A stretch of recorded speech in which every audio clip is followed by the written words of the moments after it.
record. Okay. Everyone is turned into a virtual virtual meeting expert now. All right, so why don't we get started? First, I want to introduce, well, thank you all for taking the time today. Hopefully you find this very educational. We have an amazing speaker who I have the pleasure of working with every day, Walter Hoskowitz. Did I beat that up or did I say it close enough? You did quite well. I'm impressed with you. I'm half Polish. Yes, it does. He's a life enrichment for memory care is his focus. He has been with us for a year. And for those of you who don't know, we pretty much only opened within the last year. So he's been with us almost from the very beginning. He has over 30 years of healthcare management experience and demonstrated compassion and dedication to long-term care. And he's even developed an award-winning dementia program recognized by the AHCA and has been a speaker on this topic throughout the years as well. So we are really very happy to have him part of our team here at the Prospect Woodward and on today's presentation. For those of you who don't know me, I've started this job in February, but I have been working in long-term care for 20 years. I've worked in life plan communities, continuing care at home programs, assisted living, and even nursing care. So I am as much of a resource for you as I can be, and hope that we can I can help you in this decision and in analyzing all of this assisted living and memory care piece. So first we're going to start with a little game. And even though you're on mute, I am going to read these words to you and then you're going to repeat them out loud. And then you're just going to remember them for later. So the first is red, velvet, face, daisy, and church. All right, so that'll be for later. Today, what we're going to be doing for you is sort of giving you a good overview of what is the daily acts of living, or activities of daily living, especially in relation to someone with memory impairment or cognitive impairment. You know, what is dementia, Alzheimer's, mild cognitive impairment? There's all these different words and terms that are commonly used. So we want to try to just help define those a little bit for you. What are some of the signs that you should watch for if you suspect that there's maybe some cognitive or memory impairment? And, you know, when is it time to where home is no longer a good option, you know, and what exactly is memory care compared to traditional or regular assisted living? And we're going to review a lot of that. And then we're going to even tell you, you know, things that you should be looking for when you are exploring a memory care unit. And so there's a lot of pieces to this. We're going to move right along. And remember, this is a general overview. There'll be a lot of information because I'm going to share this presentation with all of you after. So you'll have reading material as well as we go through. So, and this is an overview of your activities of daily living. They're commonly called ADLs. And it's basically self-care tasks that you learn as young children. Your basic ADLs have to do with ambulating, feeding yourself, bathing yourself, dressing yourself, overall personal hygiene, continence, toileting. All of these things we do every day really without thinking much. We know we're hungry, we eat. We wake up in the morning, we maybe toilet and dress. If a person starts to fail to perform one of these activities, their ability to live independently, really without care or support, starts to diminish. And each one is a little bit more adding to that situation. But there are also instrumental acts of daily living. And these are other things we do every day for ourselves without thinking, such as getting around, transportation, you're shopping for yourself, you're managing your finances, you can prepare your own meals, your basic housekeeping and home maintenance is still something that you're able to do, although hiring a housekeeper is not a horrible thing at any age. You also have communication. You're able to express yourself and explain the way you're feeling or what's happening in your life at this moment, or even questions, really, and being able to understand the answer to those questions. And most importantly, a lot of times, one of the first things that I've noticed is medication management. Medications are so important, and if they're not taken properly, they lead to a lot of other issues. So the instrumental ADLs need to be taken as the indicator in a person. If they're repeatedly failing to be able to do them, or you find yourself helping your loved one more and more and more with all of these things, it's clearly an indication that help is needed. Now, another area of confusion are really all the different levels of care. You hear everything being called everything, to be honest. It's a confusing statement because it is a confusing definition. Basically, independent living means you have very little to no assistance in those basic or instrumental ADLs.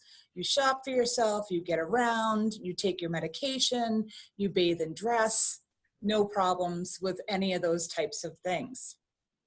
When you go into the assisted living, you're starting to need assistance with those basic and instrumental ADLs. Maybe you're not cooking anymore for yourself, or you are struggling with medication, or you find that your loved one is helping more and more with different ADLs. Now, memory care will shift into an area where it's cognitive decline, maybe it's not physical, that makes regular guidance and support necessary. You really aren't able to go through the process of cooking or the process of taking medications and managing them. And then finally, you go into custodial nursing care. And essentially, that's non-skilled. It's helping you dress, it's helping you bathe, it's helping you eat, it's helping you with medications. So when you're looking at independent living or assisted memory care, CCRCs, or what they are now as life plan communities, this is sort of a nice little short definition to help you clarify where you are in the spectrum. So I'm going to now turn this over to Walter, because he's definitely going to be much more entertaining. Really? Oh, no, thanks a lot. Maybe. And I'm going to let him take over at this point. Sure. Thank you. When we talk about dementia, dementia in itself is not a disease, but it's a loss of a mental function in more than 2 areas. Quite often people think when they hear a diagnosis of dementia, that's would be like a diagnosis of Alzheimer's disease, but it really isn't. It's a series of symptoms that accompany the disease process, whether that be for Alzheimer's disease or Huntington's disease or vascular dementia. What you're having is a loss of language. The person isn't able to communicate. They're not able to retrieve those words as they usually have. Things that are very familiar, and we all have those little moments where something is on the tip of our tongue and later we can retrieve it. But many times for the person who's experiencing dementia, they're not able to remember that. And quite often when I'm working with individuals who do have Alzheimer's disease and related disorders, when I'm speaking with them and talking with them, they'll be going along fine, and all of a sudden the key word in what they're trying to communicate just isn't there, and they're not able to get that out, and it can lead to a lot of frustration. Individuals who have dementia quite often will show impaired judgment, whether that be with safety, whether that be with handling their day-to-day ADLs, leaving something on the stove and forgetting about it totally.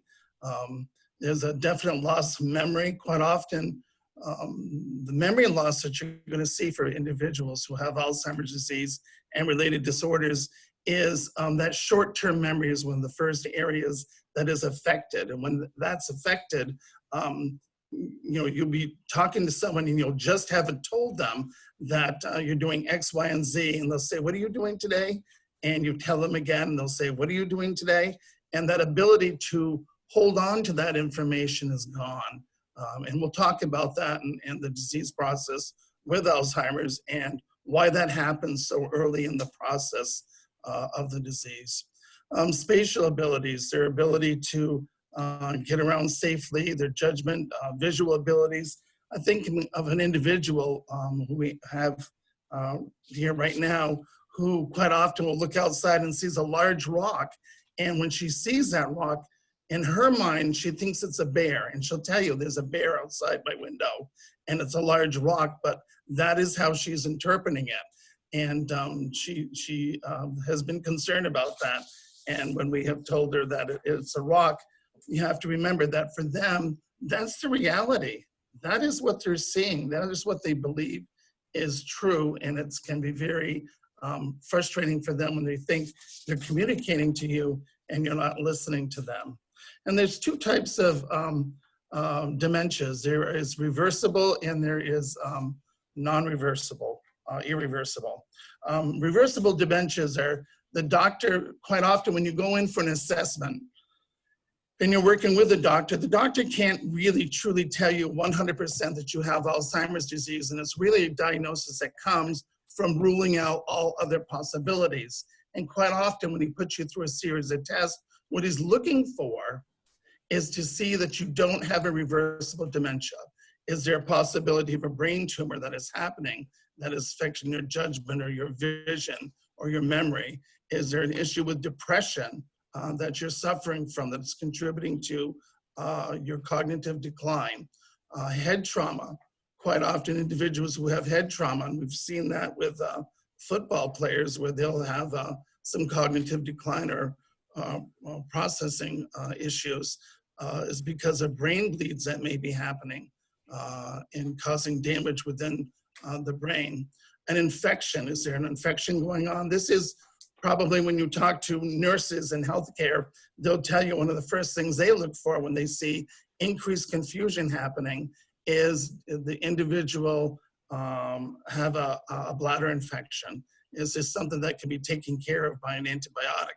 Because suddenly that person is demonstrating a lot more confusion and difficulty in getting around. Malnutrition can certainly affect it, and certainly nutritional deficiencies. I can think of my own father-in-law when he had an electrolyte imbalance, and suddenly we saw he had some mild confusion, but suddenly it became like moderate confusion. And his ability to process was really very difficult. And in bringing him to the physician, they identified the electrolyte imbalance, took care of that, and suddenly he cleared up and he was processing normally again, which was wonderful to see. And then also substance abuse, that can certainly impact individuals, and whether it be alcohol abuse. There's Korsakoff syndrome, which due to alcoholism can result in actual brain damage that has related to a vitamin deficiency that causes some increased confusion. And then surgery. Sometimes people will come out of surgery and you'll see that they're have been very much impacted by the anesthesia process. And that will impact them to the point of difficulty processing, difficulty reestablishing their ADLs that they took for granted. So for types of irreversible dementias, and there's several more than we've listed here, but Alzheimer's disease, when that first line when it says affects 50 million people worldwide, that's a combination of all the irreversible dementias.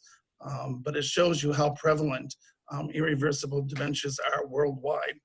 It's a degenerative brain disease, and it's the most common form of dementia. You see statistics anywhere from 70 to 80% individuals who have dementia have Alzheimer's disease.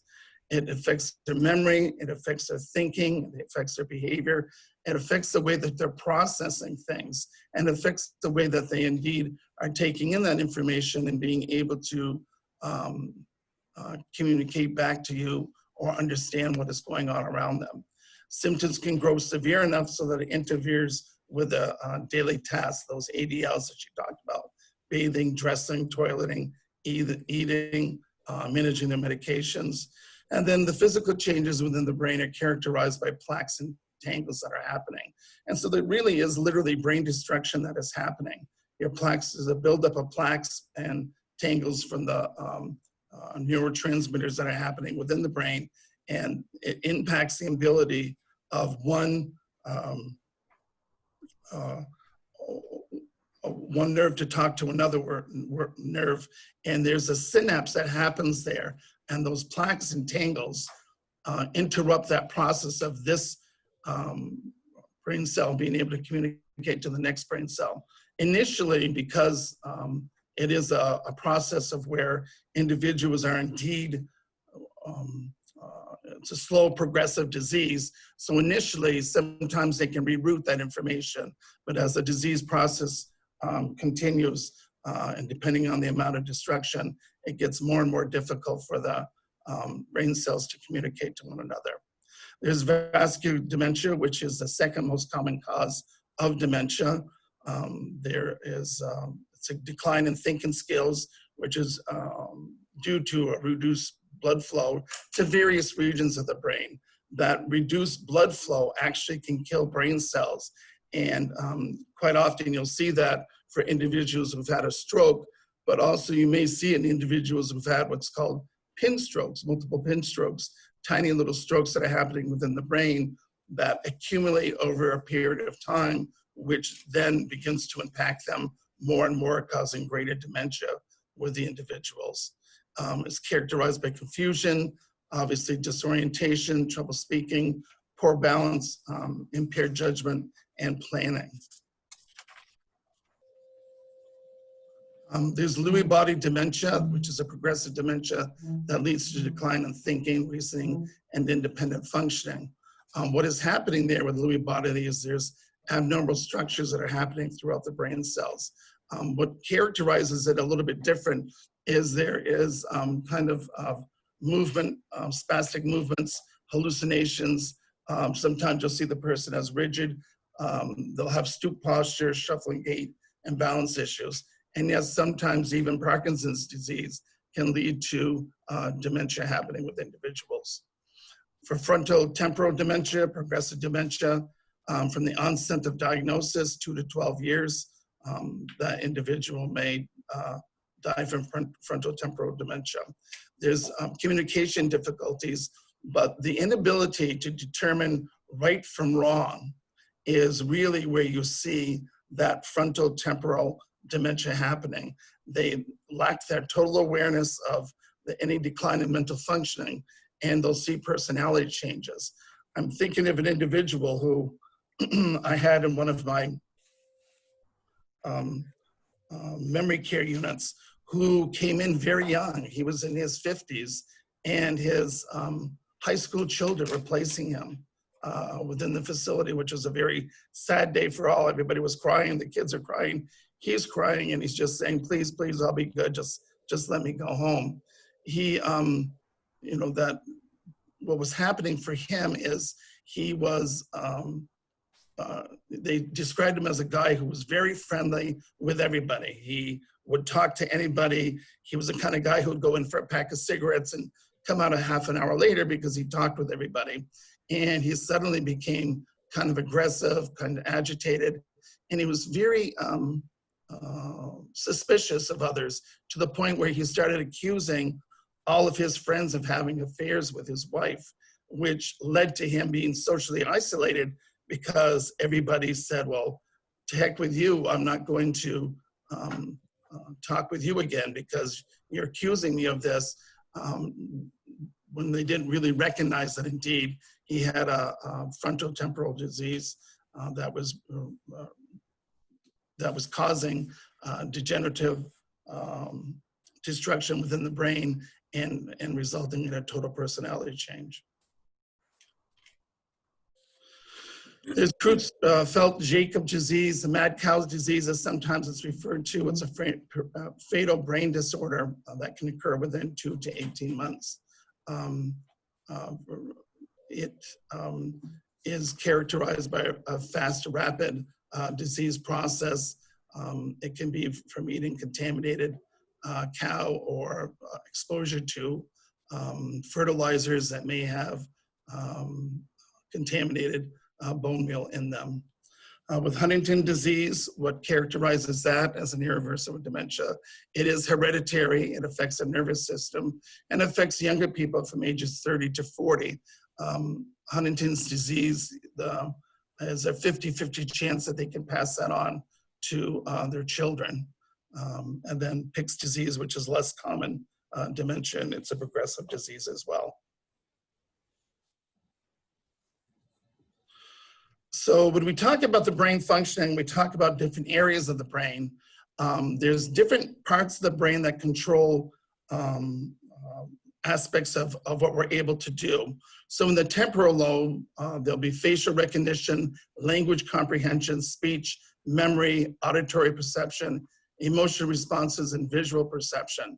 And when I was talking about the lady who would look at the rock and see it as a bear, that suggests that she may have her temporal lobe has been affected, and her ability to perceive reality and what it is, she's misinterpreting what it is. For the parietal lobe, it involves information processing, that movement, spatial orientation, speech, your visual perception, recognition, perception of stimuli, sensory integration, pain, touch, organization, and cognition. When the parietal lobe is affected, that the ability for that person to process that information and comprehend what is happening, or being able to navigate around in their environment safely, becomes majorly affected. For the frontal cortex, it involves with, among other things, your problem-solving ability, your memory, your language, your judgment. It's thought to be the center of her personality. Damage to that frontal cortex can often lead to personality changes associated with aggressiveness. And I just mentioned about the man who had changed significantly in his personality from a very friendly person to suddenly being a very aggressive individual. The hippocampus plays an important role in our consolidation of short-term memory to long-term memory and spatial memory that enables navigation. The hippocampus is one of the first areas to be affected by Alzheimer's disease. And that hippocampus, when we get in new information and someone tells us, oh, you have an appointment at 4 o'clock, your hippocampus takes that and passes it over to from our short-term memory to our longer-term memory so we can remember that.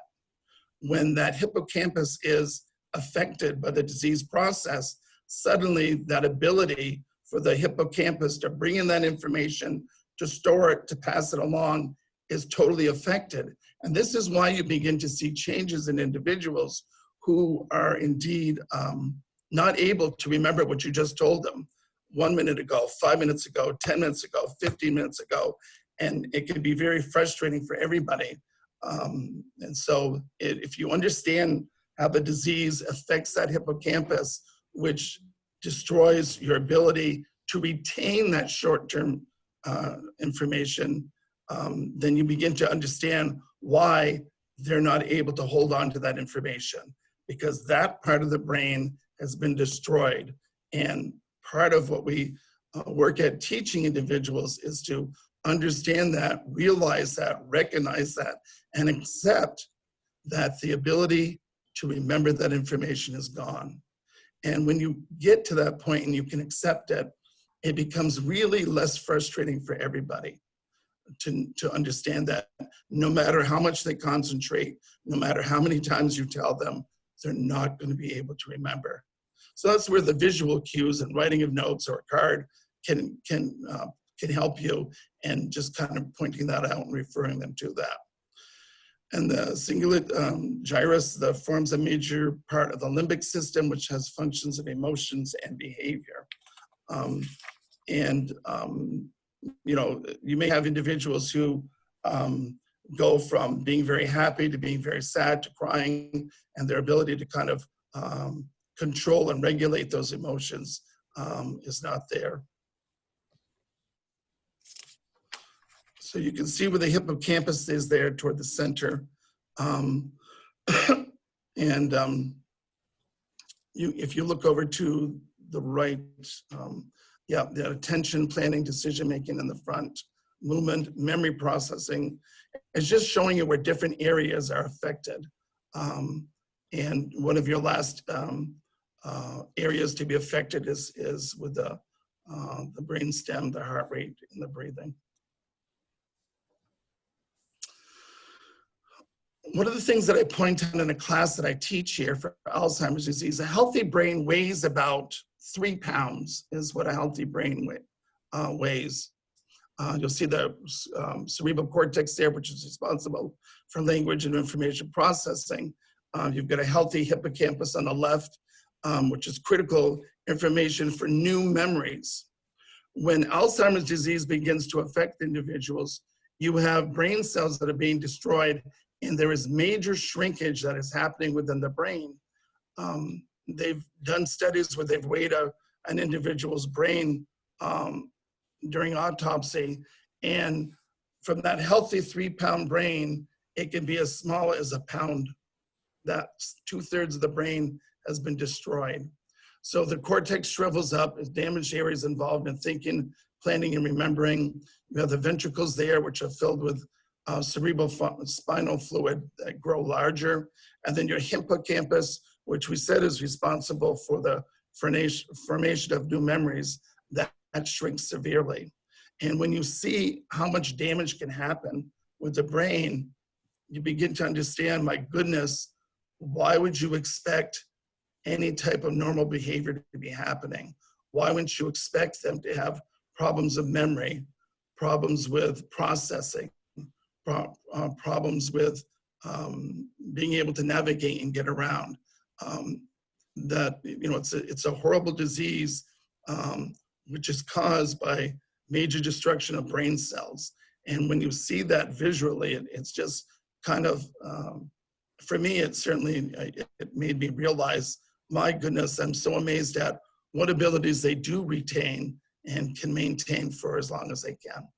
And I agree, Walter. I've been through that class, and this was probably one of the slides that kind of I absolutely remember whenever it comes up. So it's an amazing difference. It's significant. Mm-hmm.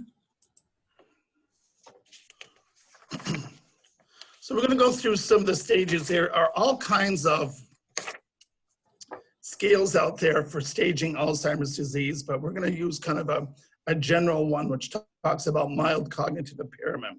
It's where memory problems, more memory problems than normal for the age, but it really isn't interfering with their everyday lives. So, you know, be forgetting things. They'll may have left the water on in the sink. They may just, those mild things that happen, but basically they're able to get around and they're able to do most of their ADLs and manage those fine. For people with mild Alzheimer's disease, they begin to experience a greater memory loss and other cognitive declines that are happening. They begin to wander and getting lost. They have trouble handling money, paying their bills.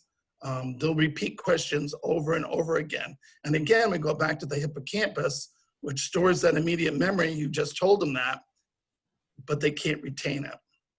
And they have difficulty completing their normal daily tasks. There's personality changes or behavior changes you're beginning to see. And people are often diagnosed during this mild Alzheimer's disease stage.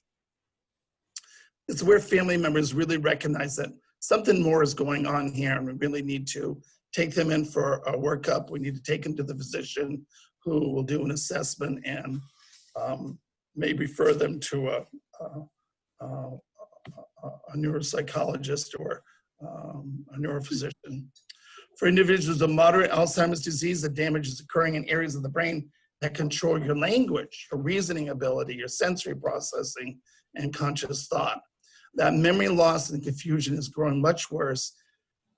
And they're having difficulty with getting dressed, sequencing, understanding that, coping with new situations, being able to remember which direction they should have been going, what they should be doing. And at this stage, they may even have some hallucinations or delusions or paranoia and may behave impulsively. For individuals with severe Alzheimer's disease, that's toward the end stage, ultimately the plaques and tangles have spread throughout the brain, and that brain has shrunken significantly. People with severe Alzheimer's disease cannot communicate and are completely dependent on individuals for their care.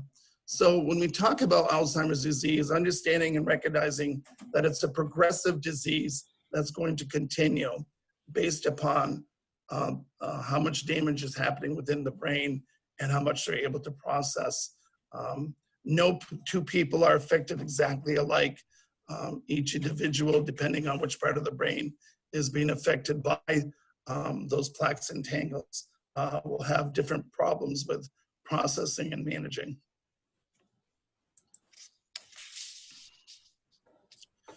So what are some of the signs of dementia? You'll hear them repeating stories or asking questions over and over again. They may have that difficulty in delays in word finding. It's on the tip of their tongue. They're trying to remember. And we all have some of that to some degree. So I don't want you to freak out over that, but their ability to retrieve that word is just gone. Difficulty recalling names. This may be names of people that they live with, their grandchildren, their children. And one of the hardest things to see is when a child comes in to see their parent and that person doesn't recognize them. If you think in terms of what's happening with the brain, the short-term memory is being destroyed and the long-term memory is there. So if my long-term memory is there, and my child comes to visit me, and my child is in their 50s or 60s, 70s, and I'm thinking, and what I retain is, I don't have a child that old. I may have a teenager or a younger child. And even though you're calling yourself that name, you're not my child. And that is really a heartbreaking moment for a lot of children when they see that their parent can't even remember who they are. Yeah. What I try to do too is try to reintroduce them when they first come in and say, oh, here's your daughter so-and-so. And you'll see them look at it and kind of look at them and kind of wondering and kind of questioning. And sometimes they'll even misname them. They'll say, oh, you're my husband. Oh, you're my grandfather. Oh, you must be my grandmother. And what I try to have people realize and recognize is they still recognize you as someone important in their life, someone who they love, and someone that's important to them. So that becomes really important that you, kind of keep that in mind. There'll be a loss of interest in hobbies, changes in realizing orientation to place or time or day. I'm seeing this quite a bit where people will get, may take a little nap in the afternoon, get up and say, oh, is it time for my breakfast? People will say, well, what day is it and what time is it? They'll have increased difficulty with any instructions or listening comprehension.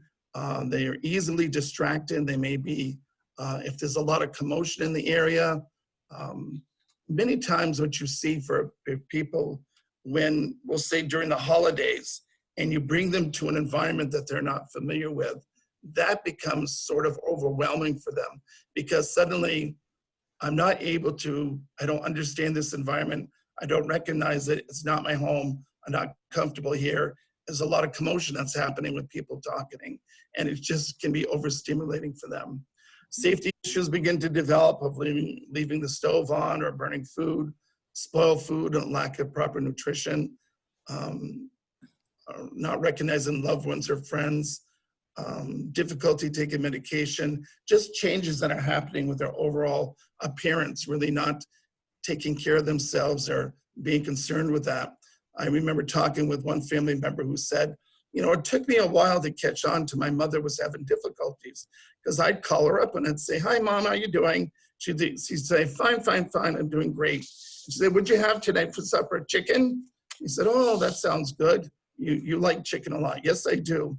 Well, it took him a while to recognize that throughout that month, she'd been saying chicken every single night. And he did not, suddenly he thought, maybe I need to go check on her because she lived further away. And he found out that she was not managing herself all that well. And this is, Walter, too, where I think a lot of people have trouble with scams when they talk about seniors being, money stolen from them, and, people calling and saying they're someone else. I think that is a big part. I ran into a gentleman who gave away most of his money. Oh my. Yeah, and he thought it was his son, and he kept coming up with, all these stories, and he kept giving him information on his bank account. Wow, that's really sad, and we're very unfortunate. Yeah. So are you going to do this part? No, well, whatever works. If you want to take a break and a sip of water, I can jump in.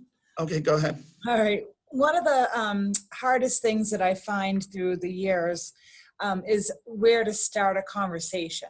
No one wants to walk up to their mom or dad and talk about, their inevitable, death or decline. So start a little simpler, start before something has gone wrong. Do they have advanced planning in place? Who are their healthcare power of attorney? Who do they have a living will and advanced directives put together? Do they want to be resuscitated? And, if not, do they have that documentation in place? A physician's orders for life-sustaining treatment, which is called a POLST, is another medical directive that goes above and beyond what the living will and advanced directives instructs, because it is a medical order. And it's good for a lot of people who have never heard of this, so it's important to know that you have these different documents. And obviously for financial affairs, if you're unable to pay your bills, who is going to be able to take over for you? And a lot of these things most people don't realize really should be written when you're 18 or 19 years old. Essentially as soon as you become an adult, you need to have decisions in place and people assigned to take care of you. So you can start with that. That sometimes is a lot more regimented, and people are more comfortable talking about the legal side, we'll call it, of aging. And then have a little conversation about, what is your plan? Do you want to remain in the home, and how do you think you guys would be, and I say you guys, meaning your parents, let's say, mom and dad, how do you plan on remaining in this home? You have a only bathroom on the second floor, and if you can't navigate the stairs, what is your alternative? And I have, through my 20 years, I absolutely have heard that they would use the sink in the kitchen. And I've even heard them joke about going in the backyard with a hose. So these are not good answers. You want to make sure they have a plan. And as they get older, let's say something does happen and they do need more care. Do they know of any places? Have they visited, volunteered at? Friends, things like of that nature. And who is the support network? And this is really important, especially if you live in a long distance. You know, who are the neighbors in the area? Who are their friends? Are they involved, let's say, in their church? Is there a transportation system where they live? You know, those types of things are always good to talk about, and you're not diving right into worst case scenarios. But from that, you start to build that comfort level to have that conversation with them.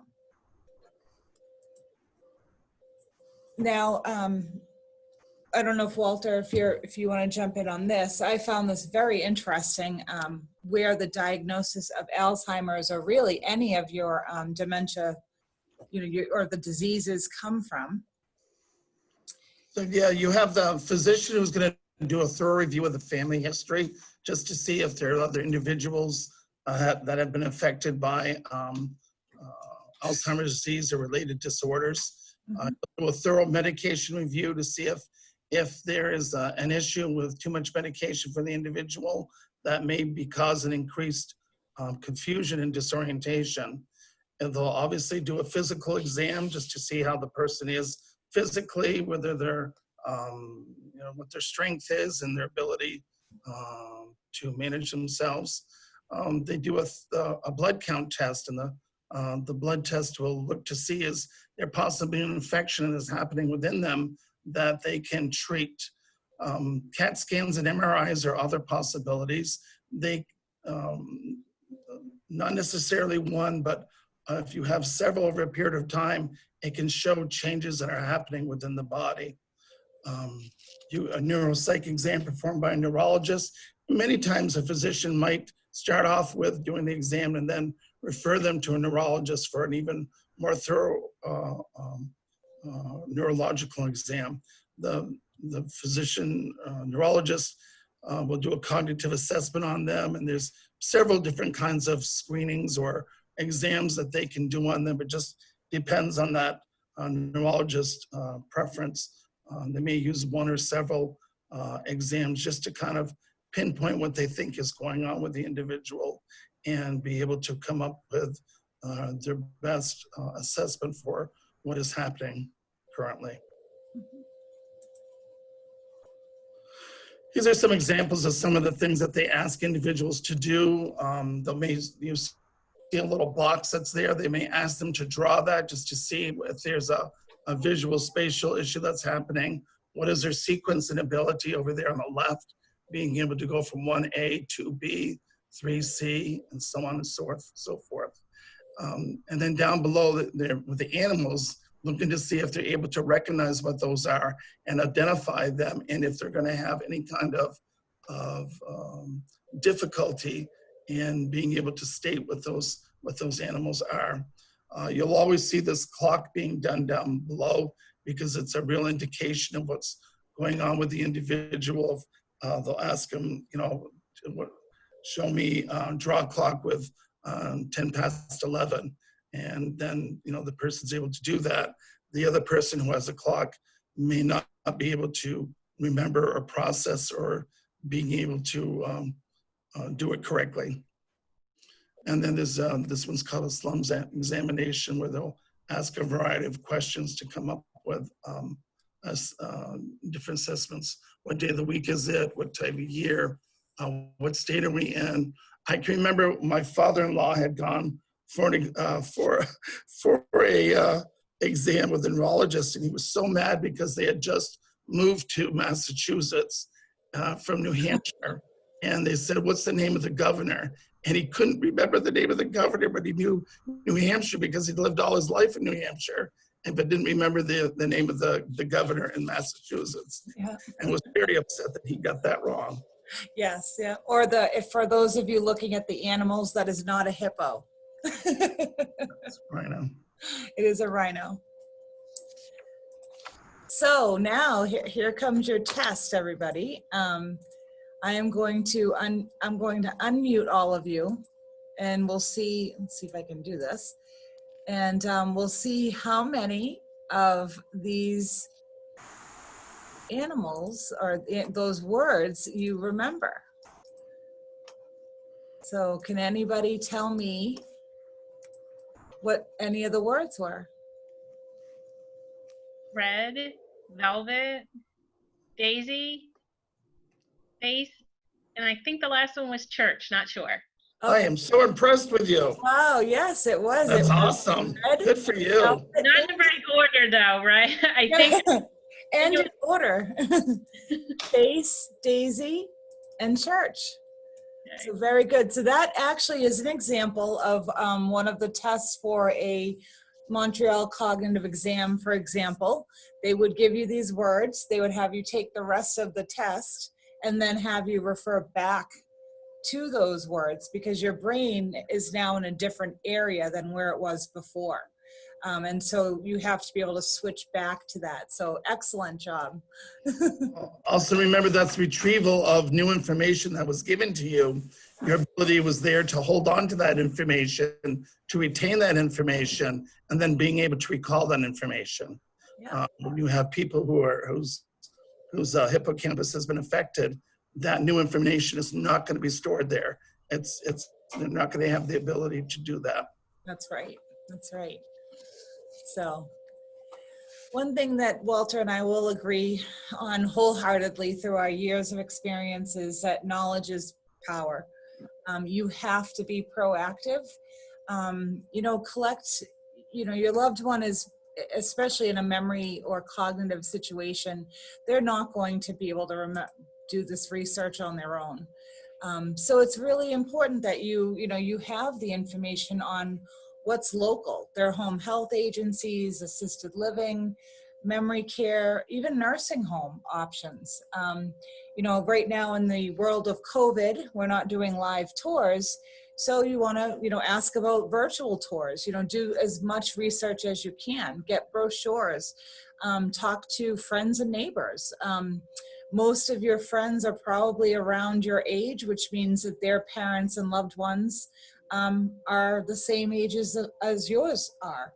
So you need to, do that research. Also, how to pay for it. A lot of times I've spoken with kids and they call and they really are not sure what the differences are between Medicaid and Medicare. Or, do they have long-term care insurance? Well, maybe. Or they have a policy form literally from when they bought it in 1995. Right. Yeah, and what was that plan? Yeah, and I can speak to that because that recently, like within 1 week ago, in talking to my sister-in-law, she went and researched the insurance policy that they had, and lo and behold, they did have a long-term care policy there, which would help to pay for it. And initially they were wondering, how will we be able to afford this? And they didn't recall that they had bought into this long-term care insurance. So they now have broadened their options where their assets combined with that insurance policy that they had bought many years ago is going to afford them the ability to get them the supportive care that they need at this time. Mm-hmm. Yeah, and look at a place from their eyes, not yours. And Walter had mentioned this to me, and we chatted about it. Typically when adult children come in, they're looking at a lot of the bells and whistles, and really, you want to make sure, but is this really the place that my mom, dad, uncle, aunt, loved one would be comfortable in? And what is that quality of care that they're going to be living with? Try to focus on the positive, like Walter said, with, kind of facial recognition, and, if they don't remember their daughter, but they know you're an important person, maybe you look just like their sister did at that age, and now they're calling you by the sister. Walter, you did a great job at saying you're still an important person to them. Right. It was interesting because we're now doing the Skyping and we're connected with family members over the computer. And one of the things that one of the parents said to the kid is, you know what, my mother just died. And what the person said back was great, because they said, I know it feels like she just died, and that she's very important to you. And whenever she comes to me and says that, I'm saying, I'm very sorry for your loss, because that's what we always say to individuals when someone tells you, and if it feels to that person that that is reality, I ask, how are you doing? Are you okay? Is there anything I can get you? And then try to help them move on from that. Definitely. And I think that's all part too of being honest, not only with your loved one, but with yourself. Sometimes it's really hard to finally admit that you can't keep them at home. You can't be that primary caregiver anymore. And you've done everything you can to make their lives as normal as it always was. But now it really is time to reach out and get that help, or there's nothing wrong with a person admitting they need support. And I do find that a lot of times there can be a lot of guilt associated with it, and it's understandable, but just be honest that this is not something you can control. So we're going to quickly go through what memory care is. Essentially, it is a separate type of care, or a specialized care, I should say. It does a lot of the things that assisted living does, but in a more safe and secure area, and with a little bit of a different focus. They do assist with all those basic ADLs. It is safe and secure. Walter mentioned that there is wandering associated, let's say, with the disease, and this is a place that they're not going to be able to get out and wander. Their meals and nutrition are managed. Their medications are managed. There's social interaction. Just because the person has a cognitive or memory impairment doesn't mean that they don't enjoy still being social and doing things. A lot of them have private living and very peaceful common areas. Walter mentioned earlier, too much stimulation can agitate the situation and increase that confusion and insecurity that they feel. And they have proper staffing. They're registered nurses, there's licensed nurses, there's assistants, just like you'd find in assisted living. But a lot of them, the staffing numbers are appropriate to provide that care. They do need a little bit more attention and guidance and help than, let's say, someone in a standard assisted living facility. That supportive care is going to be there 24 hours around the clock. Yeah. Oh, yes. Yep. That's very true. With nurses and LNAs being there to providing care for them. And it's not uncommon to see individuals who do have Alzheimer's disease or related disorders, that time clock may change on them, and they'll be up at night and sleeping during the day. And so part of what you want to do is, how do we channel people's energies? But also you go and look back at, well, if that person was a security guard on third shift all their life, that is a lifelong pattern. And so that, you say to the staff, you may have to adjust to that. Can you give them a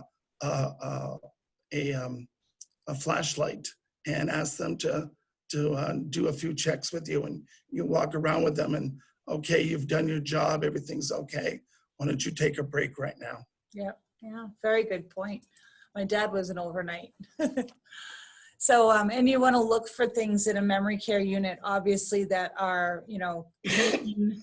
A lot of people do the smell test, which is important. Look at the appearance of the residents. Are they overall well kept? Is their hair groomed? Do they have their hearing aids in? What are the staffing ratios? Again, it's important that there's enough staff to care for this group, but also overnight. Is there enough staffing, like Walter said, overnight for that night owl? And are they offering special training and continuing education in dementia or in Alzheimer's, or how to work with people with cognitive and memory impairment? What sort of licensing do they have with the state?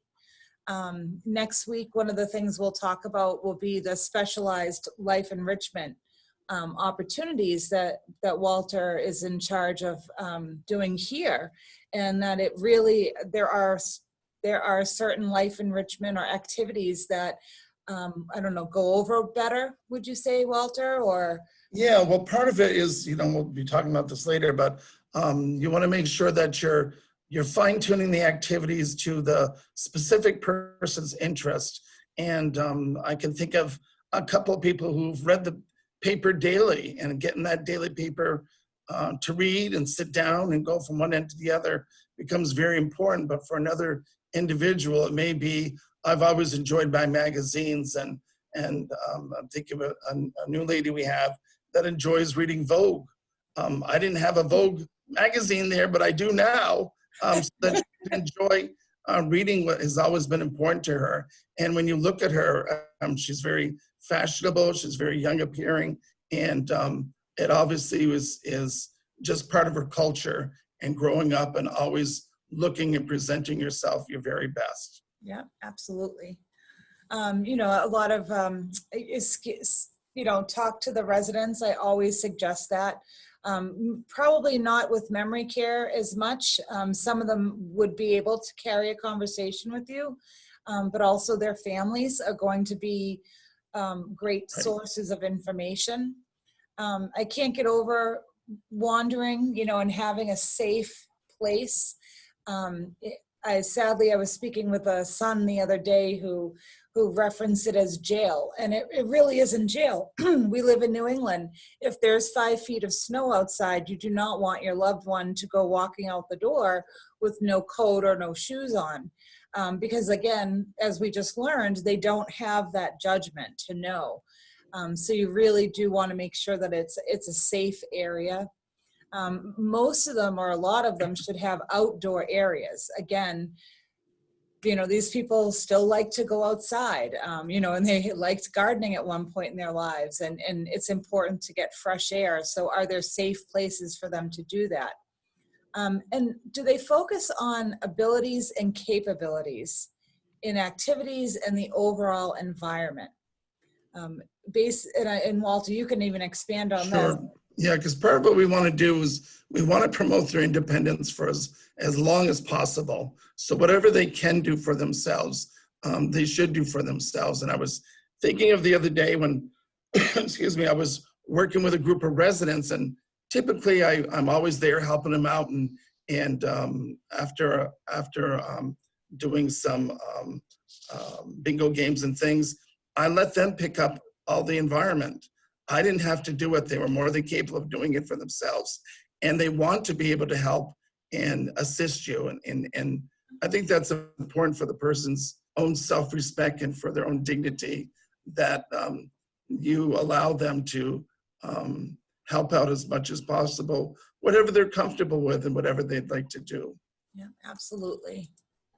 And in final, you know, some of the little tips that we try to remind people of is, you know, you really have to live in their world.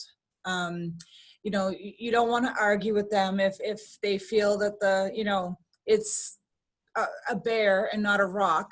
You know, you can guide them and, you know, talk to them, but basically if it's agitating them, just agree with it. You don't want to try to reason with them. A lot of them have lost that ability.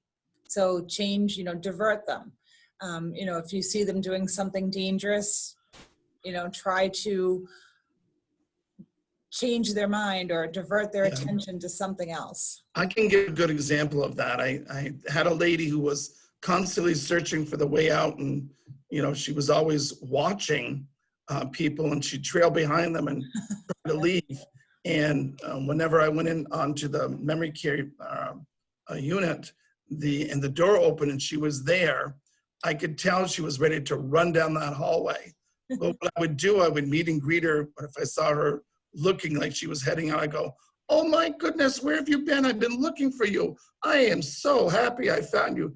Thank God you're here. Are you okay? Where have you been? I've been looking for you all morning." Well, suddenly her thought process is going from thinking about leaving to, "Well, where do you think I've been? I've been here all day." And suddenly, "Well, I'm so glad you're here. I wanted to visit with you. You know, you're important to me. I'm so glad I found you. I was worried about you." And just, I would redirect her past the door and onto a couch to have a conversation. It's using diversion, and it's also not getting into the process of a fight at the door to say, "You can't leave, you can't leave, you can't leave." when all that's on their mind at that moment is to leave. Yeah, that's an excellent example, because it essentially covers, all the things you really should be doing instead of, bossing them around. Again, living in their world, you don't want to say, I told you to stop doing that, because they're not going to remember that you just told them that. Or, you need to do this right now. Can we do this? Like Walter said, could we sit down and chat for a few minutes? And make sure that you're encouraging them. Don't force them to do things, but help them with their sweater if they need it. But if they can put that sweater on, let them. And really just have that. It takes a lot more patience. And I think Walter said a couple times, when you look at it from the physical side of the brain and what's happening to them, I think it does become a little bit easier to, to do these communication tips, and to really not get angry with them, because they literally physically can't even help it. And again, just to reiterate, we're, near the end here, is just to be all open, be honest. If you need help, admit you need help. It's better for your loved one. If you ruin your own health by trying to care for somebody else, now both of you are in trouble.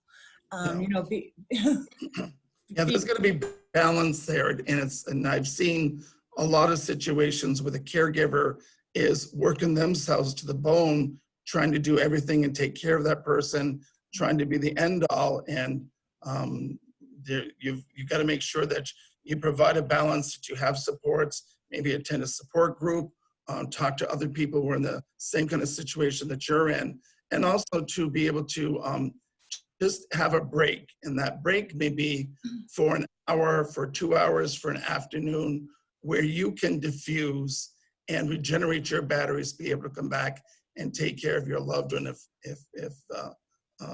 you want to be able to do the very best for them, and having that balance in your life is going to help you to better manage that individual and have it be a less frustrating situation for you. Absolutely. Yeah. Yeah. And now that you have all this knowledge of the signs of, when trouble may be on the horizon, is, don't wait for a health crisis. Health can change in a matter of a minute. But if you see something starting, try not to be in denial, like, oh, it's not that bad. Really, that should be more of a flag for you to sort of pay a little bit more attention. And ask questions. Ask the doctor questions. Ask the people, I'm in marketing, my job is to tell you about this place. Well, you should be asking me as many questions as you can. What is that saying? There are no dumb questions except the ones aren't asked, or something along those lines. Really make sure you understand what you're getting into. And then, as Walter said too, get that support for yourself. Get that time to recharge, because that's really important. And we all know when we're tired and cranky, we don't have patience. And so when you have a loved one and it's the 17th time they've asked you, what time it is, if you don't have that opportunity to recharge, you're going to snap a little at them, and you have to be able to balance that out. It's really important. So before we end, I do want to remind everyone that we do have our final Sip and Chat webinar virtual tour next week, which is really going to be focused on what we do here for assisted living and what we do for our memory care program. And it will review the nuts and bolts, I like to call it, our meat and potatoes presentation, so that you have a really good understanding of what we're doing. And if you'd like to sign up for that, or know someone who should or wants to, please let me know. You can send me a quick email very easily. So now what I want to do is open this up to questions. And I want to, I'm going to try to unmute everyone again. I am going to stop sharing. And let's see, unmute all. Some of you are muted yourself, so make sure that your mute button is not on. And do you have any questions for Walter or I? Or did you forget them? Okay, bad joke, bad joke. But if I see all the smiles, so we got some people laughing from it. Well, I have to say that I'm delighted that people took the time to come in today and tune into this, because it's important that any decisions you make are informed decisions.